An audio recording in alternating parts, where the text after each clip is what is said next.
Periksa Bareskrim kasus Joko Chandra. Begini sepak terjang Anita Kolopaking.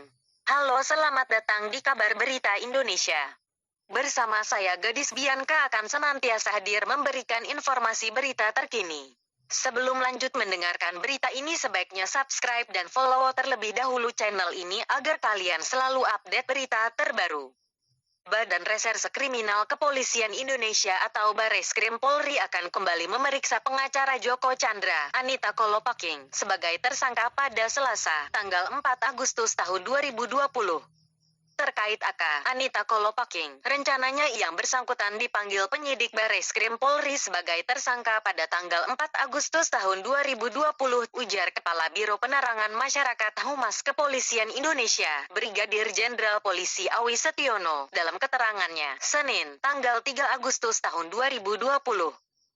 Anita telah ditetapkan sebagai tersangka kasus surat jalan palsu yang diterbitkan Brigadir Jenderal Polisi Prasetyo Utomo untuk kliennya, Joko Chandra. Anita adalah salah satu kuasa hukum Joko Chandra yang disangkakan pasal 263(2) dan pasal 223 KUHP. Joko Chandra akhirnya ditangkap setelah buron selama 11 tahun. Terdakwa kasus korupsi pengalihan hak tagih sesi Bank Bali senilai 904 miliar rupiah itu kini sudah menetap sementara di Rumah Tahanan Salemba Cabang Badan Reserse Kriminal Polri sejak tanggal 31 Juli atau sehari setelah penangkapan pada tanggal 30 Juli tahun 2020. Berikut ini adalah rangkuman sepak terjang Anita selama menangani Joko Chandra. Membahas rencana peninjauan kembali kasus Joko Chandra. Anita Kolopaking mendapat kabar Joko ingin mengajukan permohonan peninjauan kembali pada September tahun 2019.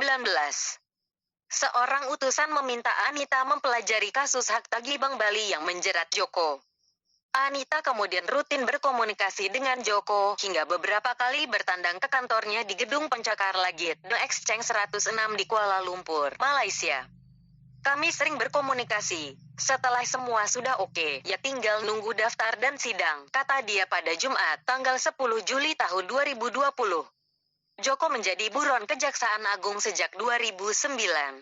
Ia kabur ke luar negeri sehari sebelum Mahkamah Agung menerbitkan putusan peninjauan kembali yang menyatakan dia bersalah dalam korupsi pengalihan hak tagih Bank Bali. Dalam putusan PK yang diajukan Kejaksaan Agung itu, Joko divonis 2 tahun bui. Duit Joko di Bank Bali sebesar 546 miliar rupiah pun dirampas negara. Rencana permohonan PK Joko Chandra sejatinya sudah dibahas sejak 2017, setelah Mahkamah Konstitusi mengabulkan permohonan uji materi yang diajukan istri Joko, Ana Buntaran. Ana keberatan dengan atas peninjauan kembali yang diajukan jaksa pada 2009 terhadap putusan kasasi yang menyatakan Joko tidak terbukti dalam perkara rasuah tersebut. Dalam putusannya MK menyatakan PK yang diatur dalam pasal 363 ayat 1 KUHP merupakan hak terpidana dan ahli warisnya, bukan milik jaksa. Setelah itu, Anita tidak mendengar rencana peninjauan kembali itu, sampai September tahun 2017. Membujuk Joko pulang ke Indonesia. Anita berkali-kali membujuk Joko kembali ke tanah air karena kehadiran terpidana merupakan syarat mutlak dalam pendaftaran PK. Awalnya dia enggak mau hadir, ujar Anita. Ia pun meyakinkan Joko bahwa jika nama baiknya pulih, ia harus hadir di persidangan. Sejak awal Bapak bilang ingin mengembalikan nama baik keluarga. Bukan ingin balik Indonesia, tutur dia. Anita pun mengatakan bahwa kliennya kala kembali ke tanah air Juni lalu, tidak mengendap-endap. Saat itu, Joko menyadari bahwa dia sudah tidak masuk red notice saat memutuskan kembali ke Indonesia.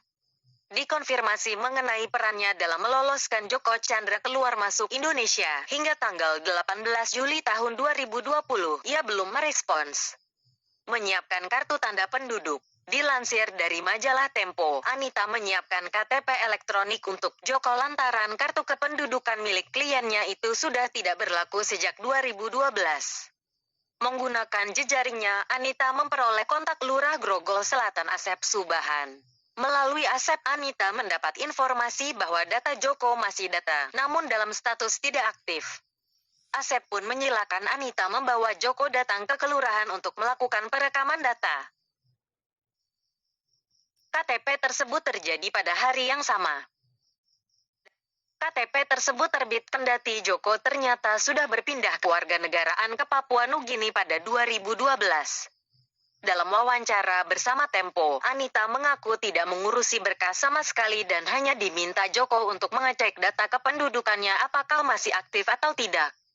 Ia mengatakan Joko datang sendiri ke kelurahan, mendaftarkan permohonan PK.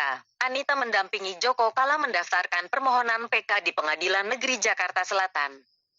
Pendaftaran dilakukan pada hari yang sama Joko mengantongi KTP anyar, yaitu pada tanggal 8 Juni tahun 2020. Kurang lebih kata Anita, Joko berada di pengadilan selama 2 jam. PN Jakarta Selatan pun menerima pendaftaran permohonan tersebut. Juru bicara PN Jaksel, Suharno, mengklaim petugas pelayanan pendaftaran saat itu tidak mengetahui bahwa Joko adalah buronan. Sehingga pengadilan pun tidak melaporkan kedatangan Joko ke penegak hukum. Pembuatan paspor Joko Chandra.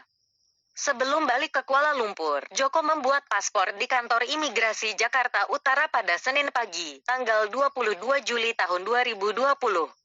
Tapi, setelah menunggu seharian, paspor tidak kunjung jadi. Sedangkan Bapak mau pulang ke Malaysia hari itu juga, ujar dia. Paspor baru Joko terbit keesokan harinya. Walhasil Joko meninggalkan Jakarta tanpa menggunakan paspor atas nama Joko Sugiarto Chandra. Sesudah itu, Joko tidak pernah hadir di sidang peninjauan kembali dengan alasan sakit. Anita mengatakan paspor baru Joko tersebut dikirimkan ke rumah Joko. Namun, lantaran kliennya itu sudah kembali ke Malaysia, paspor tersebut lantas diantarkan oleh utusan Joko kepada Anita. Ia pun mengembalikan dokumen tersebut ke kantor Direktorat Jenderal Imigrasi, melobi Brigjen Prasetyo untuk menerbitkan surat jalan. Anita diduga membantu Joko Chandra melobi Brigadir Jenderal Prasetyo Utomo. Dari hasil lobi itu, mantan Kepala Biro Koordinasi dan Pengawasan PPNS Barreskrim Polri pun menerbitkan surat jalan Joko Chandra dari Jakarta ke Pontianak pada tanggal 18 Juni dan kembali ke Jakarta pada tanggal 22 Juni. Belakangan, Prasetyo juga ketahuan memfasilitasi penerbitan surat bebas COVID-19 atas nama Joko Chandra. Pertemuan dengan Kepala Kejaksaan Negeri Jakarta Selatan. Anita mengakui bertemu dengan Kepala Kejaksaan Negeri Jaksel Nanang Supriyatna. Ia mengatakan pertemuan itu hanya menanyakan soal jadwal sidang PK Joko Chandra. Ia membantah berusaha melobi Nanang. Ini tidak ada yang diberitakan lobi-lobi itu. Apa sih, ujar dia, tanggal 27 Juli tahun 2020.